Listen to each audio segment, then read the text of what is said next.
Hey guys, welcome back to my YouTube channel. My name is Quick, also known as Angela. Welcome if you're new, if you've been here before. Thank you for tuning in again, guys. It's been a year, 365 days of me living in Japan, thousands and thousands of kilometers away from South Africa.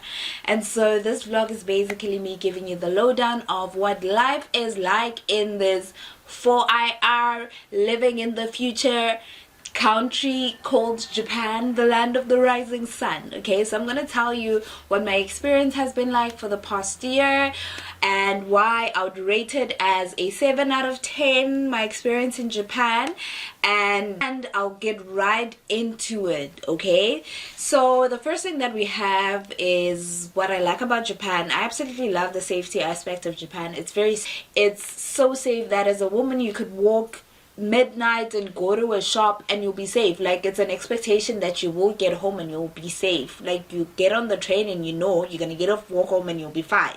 I mean, there are people that don't even lock up their apartments when they leave for work or go for holidays. It is that safe, and that is something that I feel, as a South African, I feel like it's something that we should be taking very seriously in our own country, because it is a basic human right to feel safe and to actually be safe. Women, men, child, whatever, you know. But I absolutely appreciate that about Japan, how safe it is. I mean, it's a country that's prone to natural disasters, and that's always at the back of your head. Like, whenever you hear a weird siren, you're always like, is it time? Like, is it? Well, maybe that's just me, but I do get those, like, when there's a new sound that I've never heard before, and I'm like, is it time? Do I get my first aid or whatever? But it is absolutely safe, besides the natural occurring misfortunes. Coming in at number 2 is, have I made friends in Japan? No. Yes, I've made friends in Japan, but most of them are foreigners. So I've made friends with Tanya, Tamara, and some of them have left. Abu Louis, they've left Japan already, and they are not Japanese, and some of them will be leaving pretty soon, which is the issue with making friends with foreigners, is that pretty soon they'll be leaving, and there's always that apprehension as to, okay, how long is this gonna go for? I mean, there are always a new wave of people coming in, people moving out, you know, that type of a thing. So I have made friends, but unfortunately I haven't made friends that are Japanese. Acquaintances, sure, but I wouldn't really bet my money on it. I think maybe it's because, I mean, they too are apprehensive in investing in relationships with or friendships with ALTs, because they know that they're only here for a certain season and then they'll be leaving. So there's that apprehension. I mean, some of them have said this before, but past that and past the language barrier, it's very hard to make friends in Japan. I think because a lot of people keep to themselves, and sometimes, like, you get along with this person and then next time you see them, then they just like, and then you're just like, but we were, and then it's just like, okay, fine, recycle bin, and then you move along, you know. So I haven't made friends, and it has nothing to do with the language barrier, honestly, because there are people that I know that are like semi-fluent in English and can get by. I mean, Maya is my friend and she's Japanese, but she's not based in Japan. Ships with Japanese people, it's a bit hard. You have to go out of your own comfort zone. You kind of have to push it yourself, and I guess it's something I'll need to do, because a lot of my friends will be leaving or they've already left, you know. And which brings me to my next point. Am I still learning Japanese? How am I coming along with learning Japanese?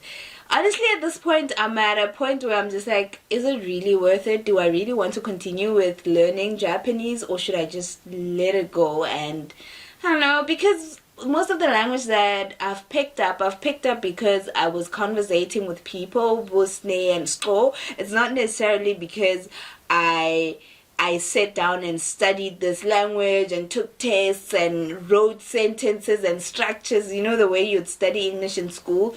Not really. That's not how I picked up the language. So to have to do that, that is the strategy that I'm currently using, which is studying. It feels like I'm studying for an exam when I should be practicing this language. which is interesting because there are Japanese people everywhere, so I should be getting opportunities to like practice, but maybe I'm not putting myself out there as much as I need to. And at this point I'm just like, do I really want to continue with learning Japanese, or just let it drift away and I'll stick to the 5 words that I know? I don't know, man. And the next thing is being black in Japan. How is being black in Japan? It is quite an experience. Like, it's how you see it online. Okay, maybe not online in terms of China, like the viral videos you'd see of China, but you do get stares most of the time, especially if you leave your town where they're used to you and you go to another town which is not like a big major town. Then you will get stares, and it's uncomfortable. It's really uncomfortable. I remember the other time when we were at the sake festival, somebody literally wanted to touch us, and it's just like, but why do you want to touch my face? And like, why do you want to touch me? Like, just look at me and be intrigued or whatever, but don't touch me, you know, that sort of a thing. So it does get to you at some point.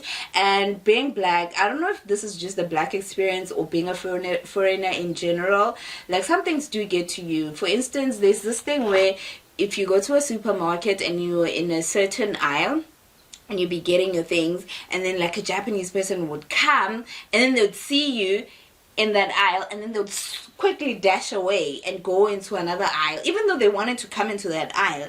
And then it's like, but why won't you just pass next to me? Like, I'm not gonna bite you, I'm not gonna do anything to you. Like, why can't you just walk past me? Like, you know you want to come into the aisle, but just because I'm there, then it's like, oh no. I don't know, maybe it's because they were not expecting me or whatever.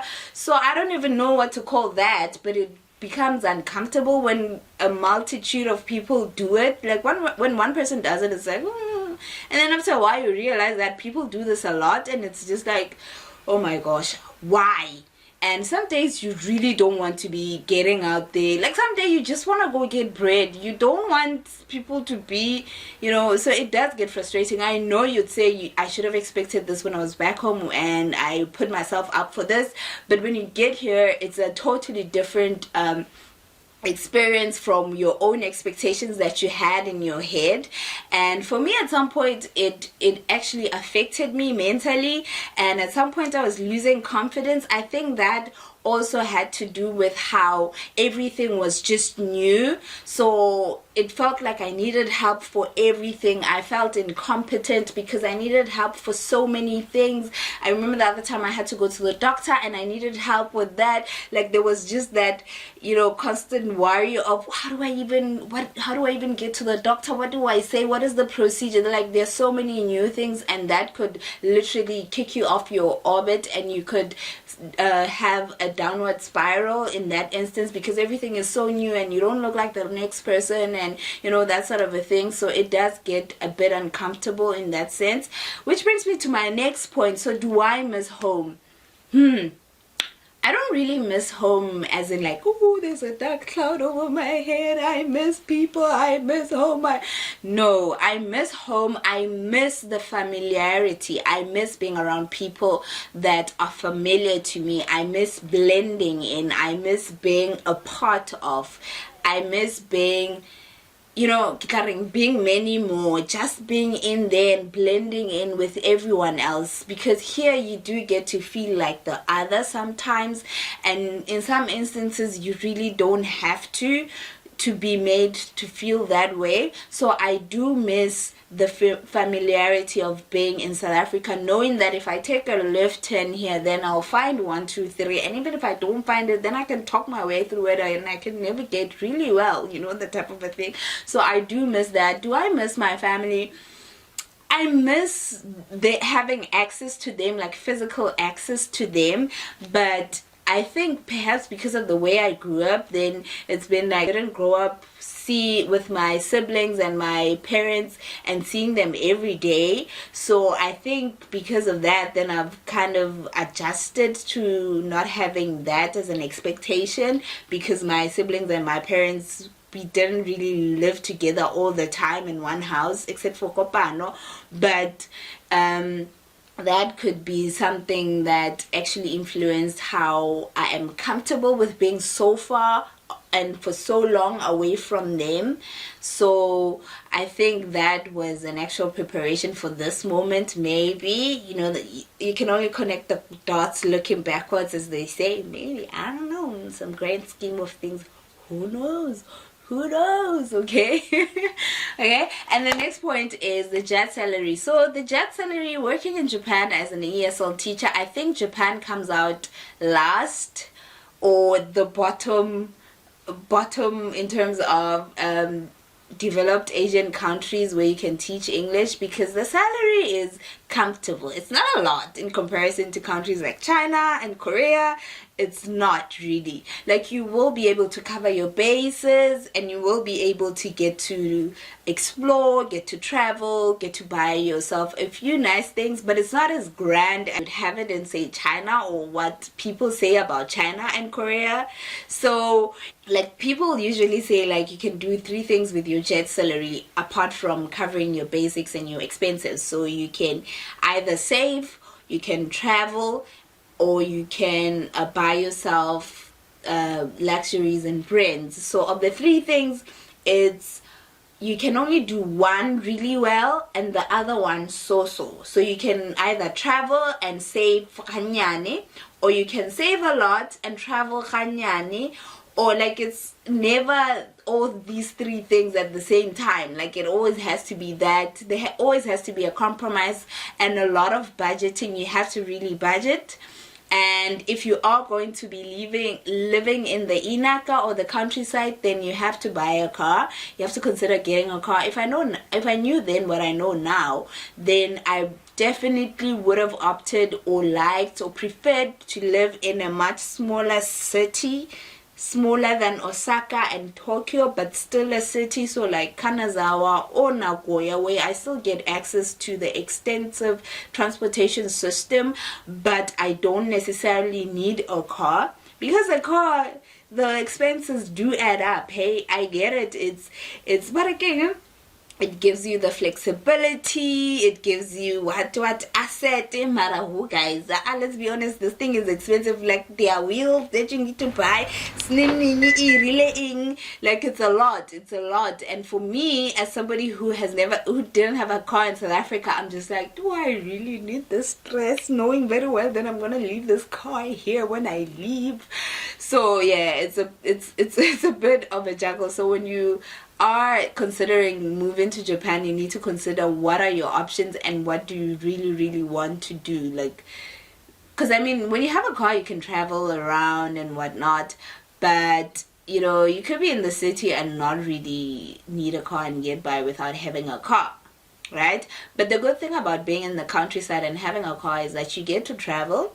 And if you are in the countryside, then you get to travel to places like Tokyo and Osaka, and it's like a whole trip. Because I realize that people in the big cities don't really go out of the city very much, simply because they have everything that they need around them. So it's like, why do I even have to leave this place when I have everything that I need in Tokyo and Osaka? Like, why? If I want the countryside, I could just take an hour train, and then I'll be in the countryside and I'll be good, and I'll still go back to the city.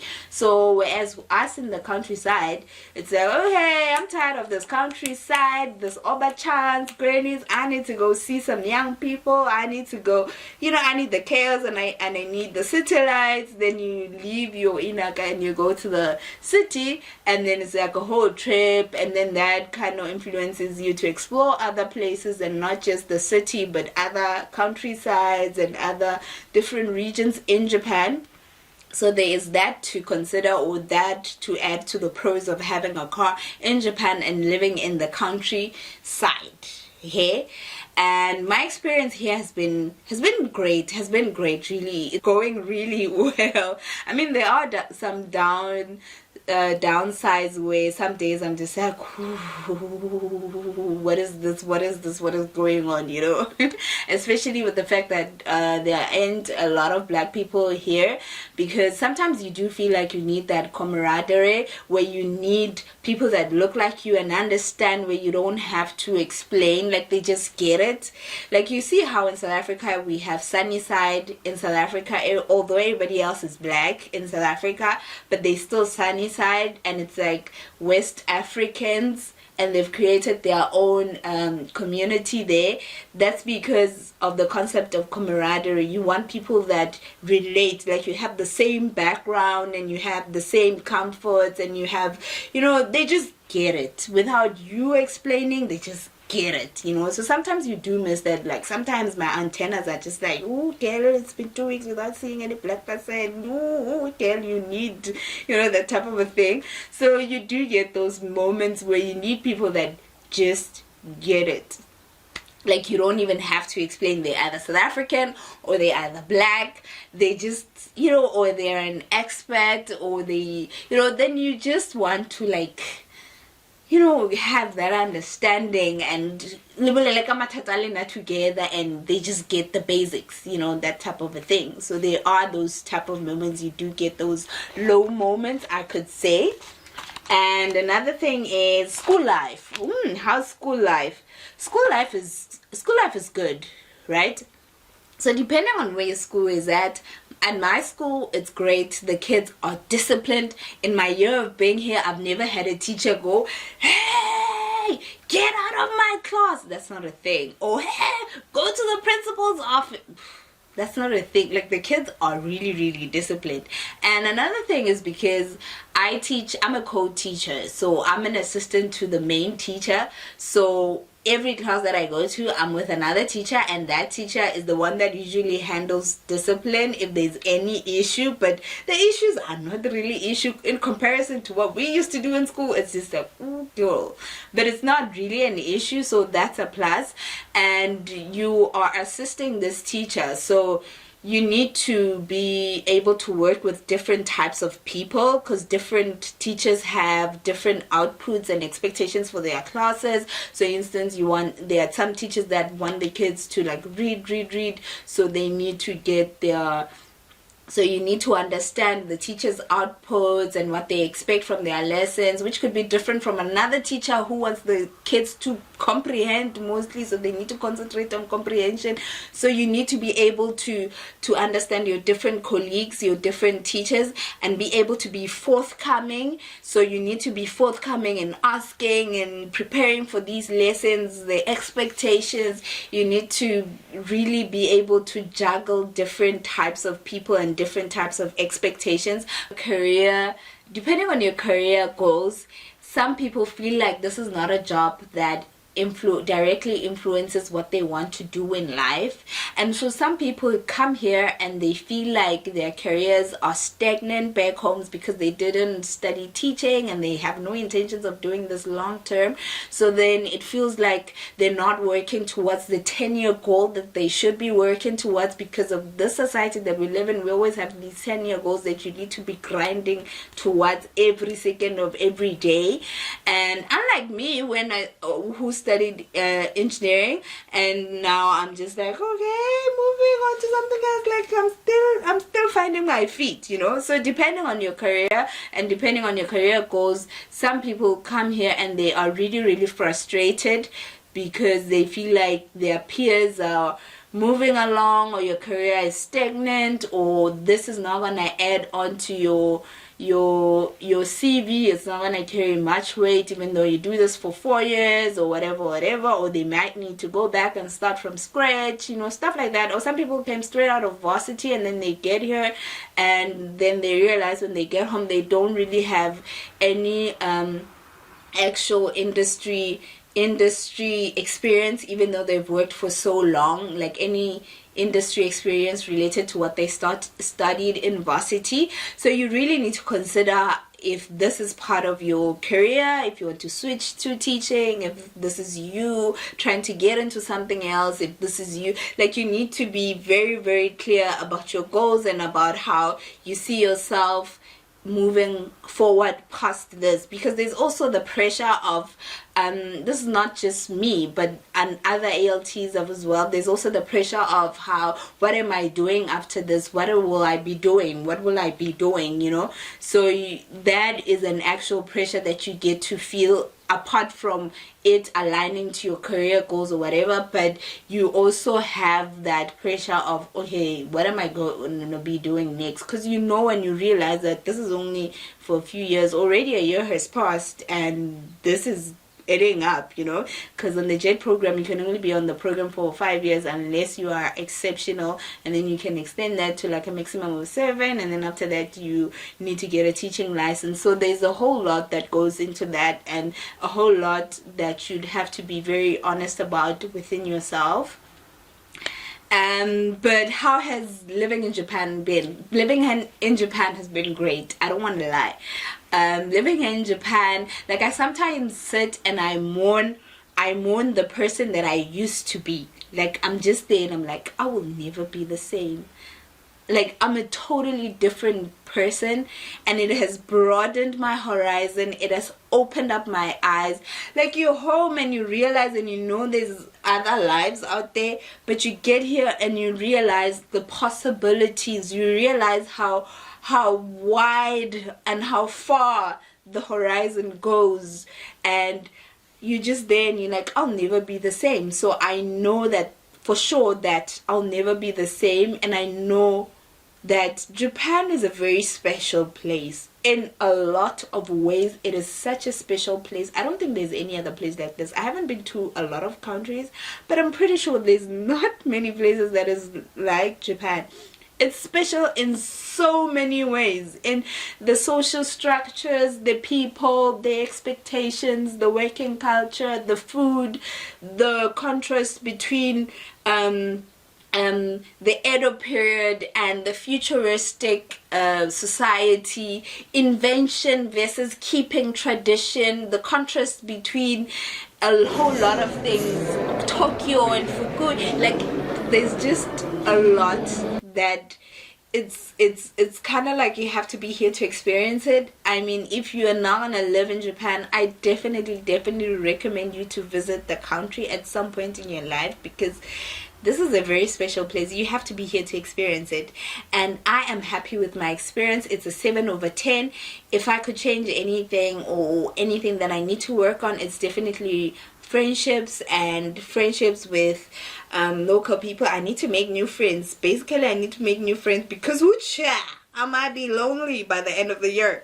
So yeah, man, Japan has been great, and if you have an opportunity to leave your country or your town, please do take it. It will change you in so many ways that you can't even imagine at that point when you're still in that country or town. If there's an opportunity, please do take it and broaden your horizons, because YOLO in it.